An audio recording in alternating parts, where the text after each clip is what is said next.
السلام عليكم ورحمة الله متابعي قناة ياسين سبورتس. قبل بداية الفيديو أتمنى أن تشتركوا في القناة وتفعيل زر الجرس ووضع زر اللايك ليصلكم كل ما هو جديد.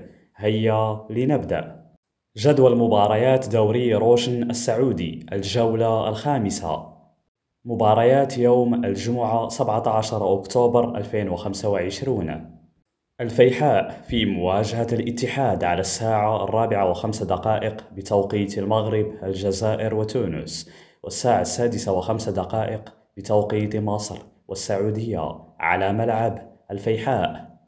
الخلود في مواجهة النجمة على الساعة 4:10 بتوقيت المغرب الجزائر وتونس، والساعة 6:10 بتوقيت مصر والسعودية على ملعب الخلود.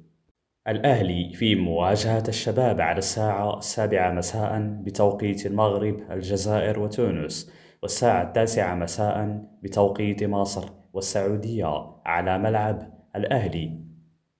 مباريات يوم السبت 18 أكتوبر 2025. الاتفاق في مواجهة الهلال على الساعة 3:45 بتوقيت المغرب الجزائر وتونس، والساعة 5:45 بتوقيت مصر والسعودية على ملعب الاتفاق.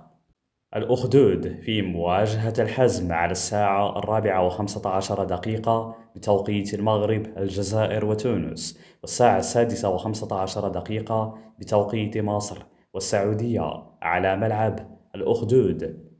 النصر في مواجهة الفتح على الساعة 7 مساء بتوقيت المغرب الجزائر وتونس، والساعة 9 مساء بتوقيت مصر والسعودية على ملعب النصر. مباريات يوم الأحد 19 أكتوبر 2025. الخليج في مواجهة الرياض على الساعة 3:45 بتوقيت المغرب الجزائر وتونس، والساعة 5:45 بتوقيت مصر والسعودية على ملعب الخليج. التعاون في مواجهة ضمك على الساعة 4:10 بتوقيت المغرب الجزائر وتونس، والساعة 6:10 بتوقيت مصر والسعودية على ملعب التعاون. نيوم في مواجهة القادسية على الساعة 7 مساء بتوقيت المغرب الجزائر وتونس، والساعة 9 مساء بتوقيت مصر والسعودية على ملعب نيوم. إذن وصلنا إلى نهاية الفيديو. أتمنى أن تشتركوا في القناة وتفعيل زر الجرس ووضع زر اللايك ليصلكم كل ما هو جديد. شكرا وإلى اللقاء.